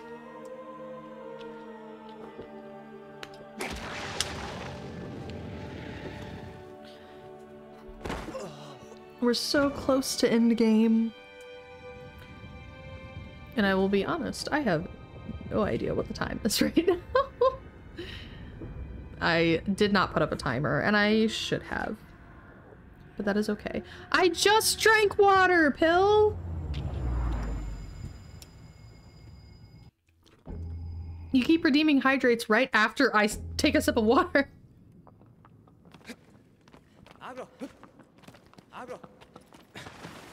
I appreciate it. So now we are heading to the final Colossus named Malice, and Malice is essentially a giant building with heat-seeking missiles. Malice is very terrifying and one of probably like the most menacing I'm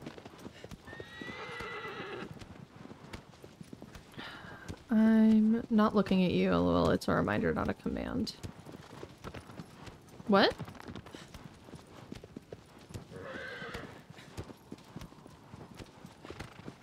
Oh, got it. Took me a second. Yeah, Malice is probably one of the most menacing figures in this game. My cat is actively pawing her way at Agro, and it's very cute. Honey, you can't get her through there. I'm sorry. I know. How dare.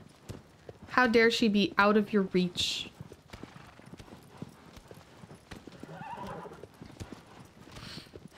I need to get her a laser pointer. I really want to get her a laser pointer very soon. Hello, puppy. I see you too.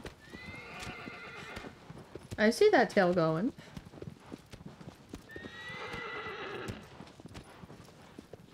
I've seen 4 hydrates. I don't know how many times. I've had water many, many times. I have pretty much downed my water bottle at this point.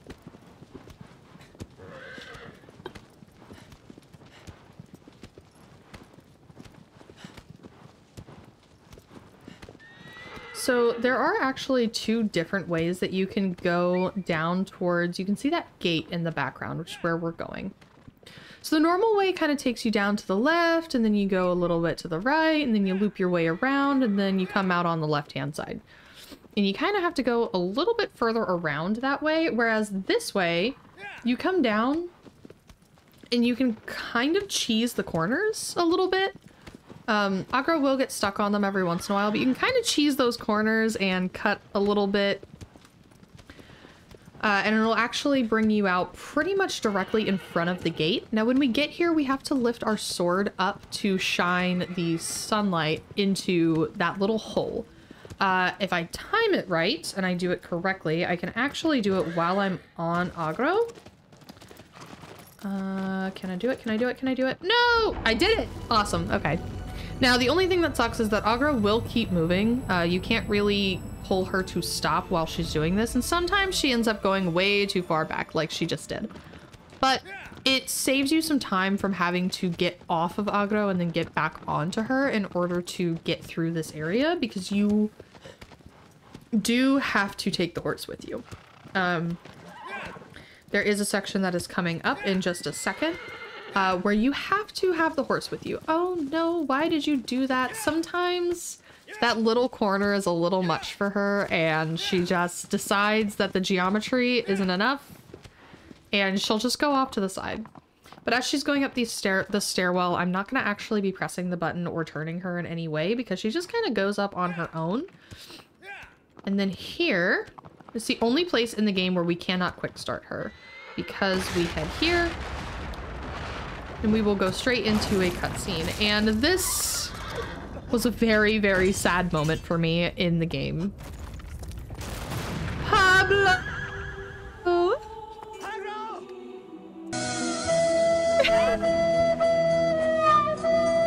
Thank you, Pill.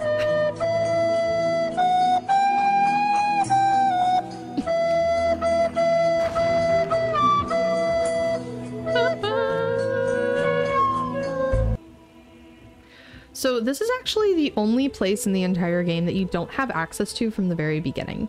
The only time that you really get access to this area without some form of glitch or mod is by playing through and killing the first 12 Colossi, because the sunbeam will always gather in the direction of where your next Colossus is. So there's physically no way for the sunbeam to gather in that direction, because the only Colossus back there is Malice. Oh, hello. You didn't go where I... Sometimes the collision detection in this game is a little wonky. So what I'm doing here is a very minor little strategy, but usually Wander takes forever to climb around. You can kind of see it here, where he just kind of takes forever to grab things, and it takes him a long time to do anything in this game. What I was doing before was essentially just wiggling back and forth to cause him to keep resetting his animation, and it makes him climb very fast. Did I not say 15 colossi? Did I say 11? I think I said 11. My bad.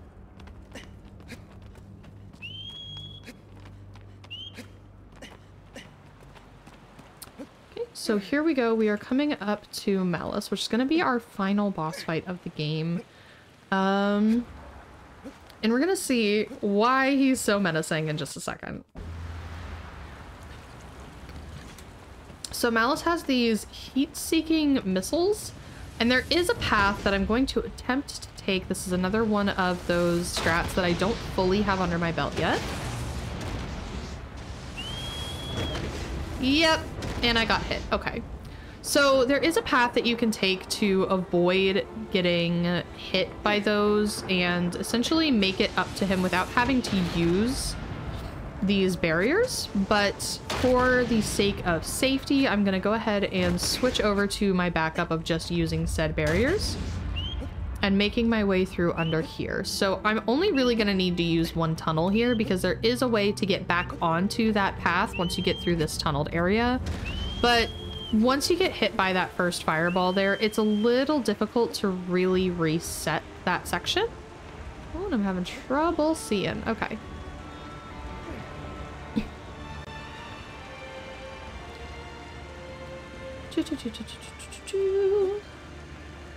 So this is essentially the intended way that you're supposed to go. It's to go around these little areas here. So that he can't ever have a instance of hitting you. But the reason that the path that I was attempting to do earlier works is because you essentially run along these ledges where, you know, Malice is going to hit the ledge instead of hitting you. Because the thing with the fireballs is that Malice always shoots them just barely in front of Wander. They're always going to fire just like right in front of his feet. So I'm going to attempt... You can't see me there, you rude. Yep, there we go. So you'll see that he's actually hitting the wall below me rather than actually hitting me, because the way that he shoots his fireballs essentially just shoots right below my feet. And that allowed me to skip the most difficult section of those barriers and just head straight under him to head to the second half of this fight, which is a lot easier. This is the only cutscene in the entire game that we cannot skip. Well, there's another one, but this is the only one like during major gameplay that we can't skip.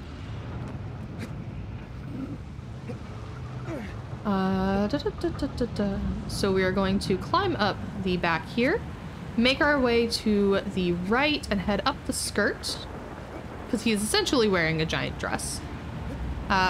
There's a specific path that we all kind of follow. It's just kind of the quickest way up him. There are multiple different paths to get up him, but most of them are kind of just the same, just kind of on different sides. Sometimes you go left first and then right or something along those lines.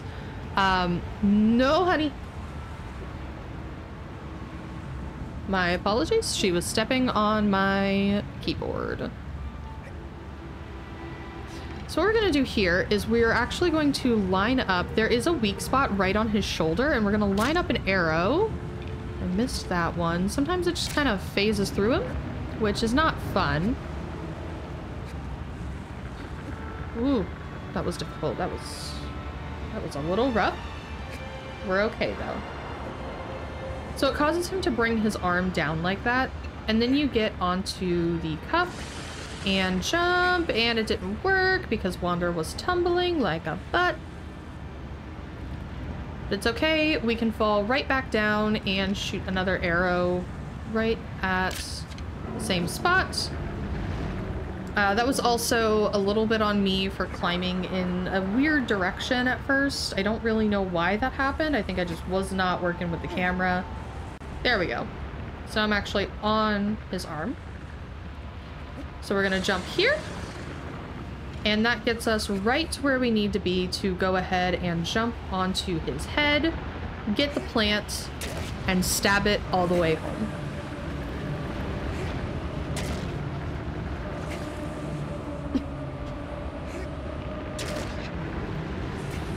So just getting the final few stabs in here.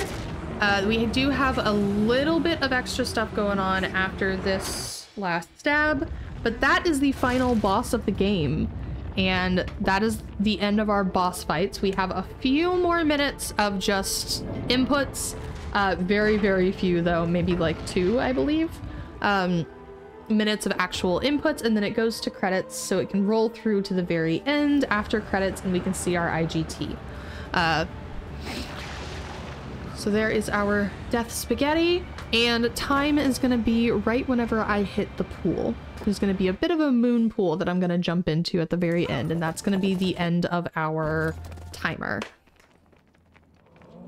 So what we're gonna do here, you can see that we are now this giant shadow monster. There's a lot of story implications as to why we became this shadow monster. But we're essentially going to walk forward and keep holding up so that it gets us as far away from these men as possible so they stop attacking us. Because they're going to continue attacking us as long as they're within range. But once they get far enough away, they'll stop attacking us and it will get us to the very end faster. So we just want to keep holding up so that we can get as far away from them as possible. So that they can get out of here and they can get through this little section of input to get to the final inputs of the game. So we're just waiting on them to leave. Sometimes they like to take forever and it's not fun. But once they get out of range, which shouldn't be too long now, we should be pretty close to them getting out of range.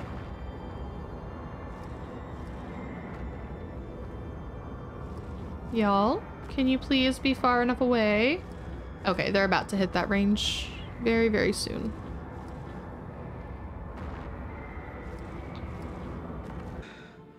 There we go. So we actually can't skip this part. We have to see this, but then we can skip right here. And then you can see we're a little person again, but we're still kind of shadowy. There are some story implications as to what's going on here, but that is something that I will leave to those who want to experience the rest of the game for yourself. And that is time. So that was Shadow of the Colossus, any percent normal. This is my favorite game of all time. This was the first category of it that I ever ran. And I've been running it for about a year now, so this game means a lot to me. Speedrunning means a lot to me. This wonderful community that I have met and made and grown and fostered and all surrounded myself with amazing people.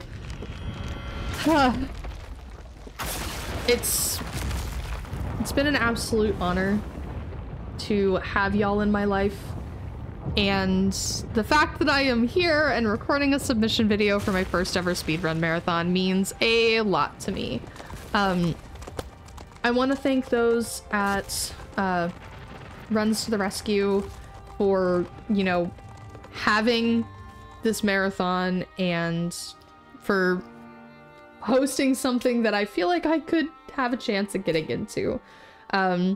I hope that you enjoy the run and you enjoy the commentary and everything. I do need to step away for just a moment to take a quick bio while we let the credits roll, but I will be back in just a minute. Oh goodness.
Okay, I am back. I am so sorry for that. I was chugging a lot of water during that whole thing. But yeah, that is the end of the game. We're just now sitting through credits to get to the end to get that IGT. I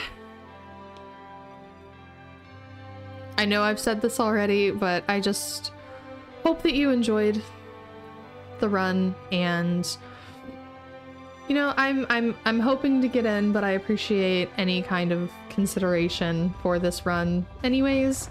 We're getting close to the end of credits. There should only be a few minutes left before we get to IGT, and that's going to be the actual time that would go on to the speedrun chart. The real time is a little bit wonky when it comes to this game, just because different systems have different load times.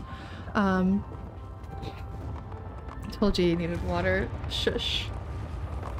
But the load times are different between different systems. I'm currently playing on a PS5, but this game was originally remastered in 2018, or remade, I should say, in 2018 for the PS4.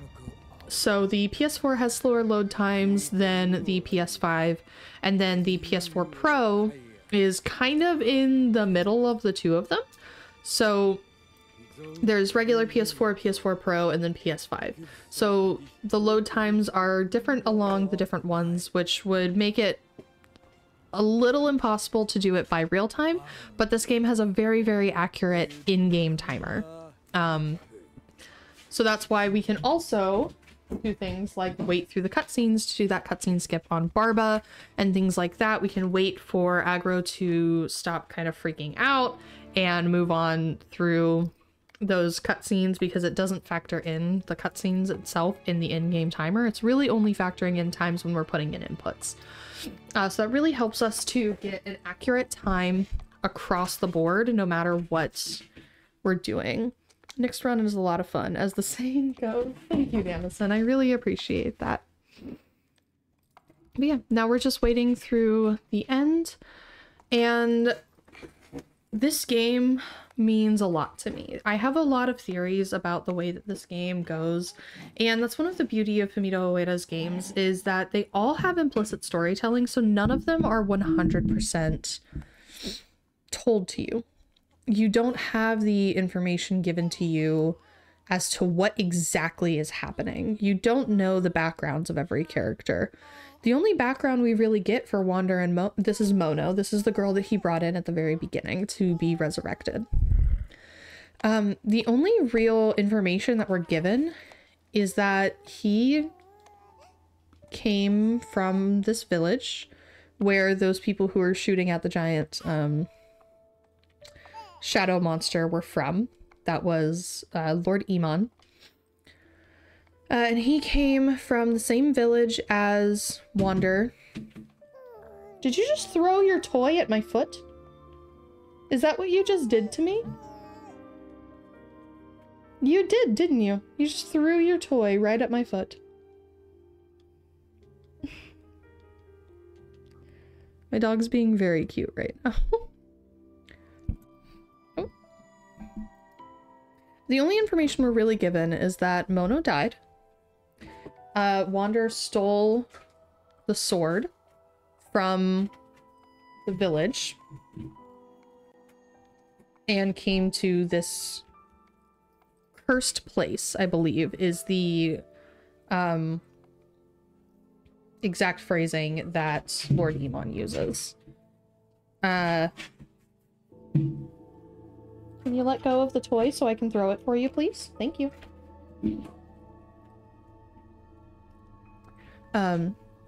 But you're given that information about Wander and Mono, and you don't really know why she died. You just know that she died, and Wander brought her here to come speak to Dorman, and Dorman said, yeah, I can bring her back, but you have to kill these, 16 Colossi in order for me to do it. And he does. And when he kills those 16 Colossi, minor spoilers for the game here, when he kills those 16 Colossi, he's essentially freeing parts of Dorman's soul. And when they are fully intact, soul-wise, is when the rest of the events happen after we kill Malice.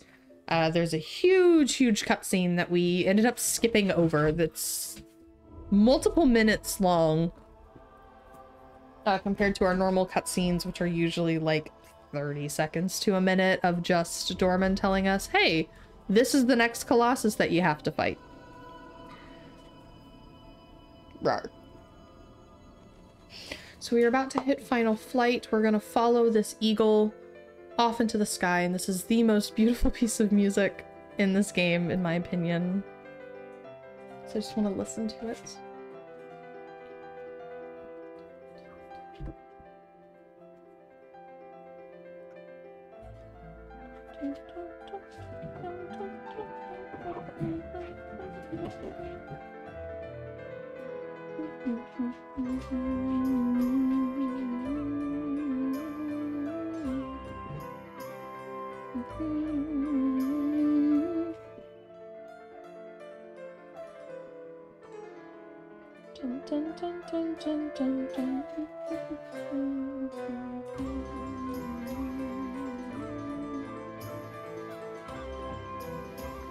I can't throw it if you don't give it to me, bud.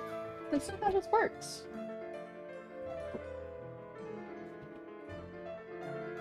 Fine, fine, I won't grab it. I won't grab it then. I'm just gonna watch my little eagle fly off into the sky. I'm not gonna grab it. You're not letting me.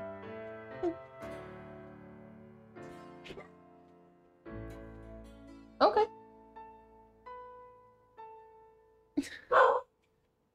Bubby, what is it?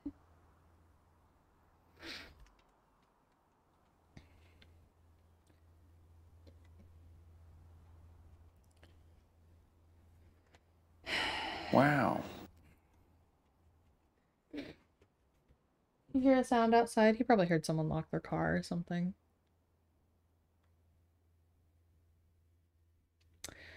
So that is the end of the game, and we are just moving on through to see the IGT. Just waiting on this little load screen to go through.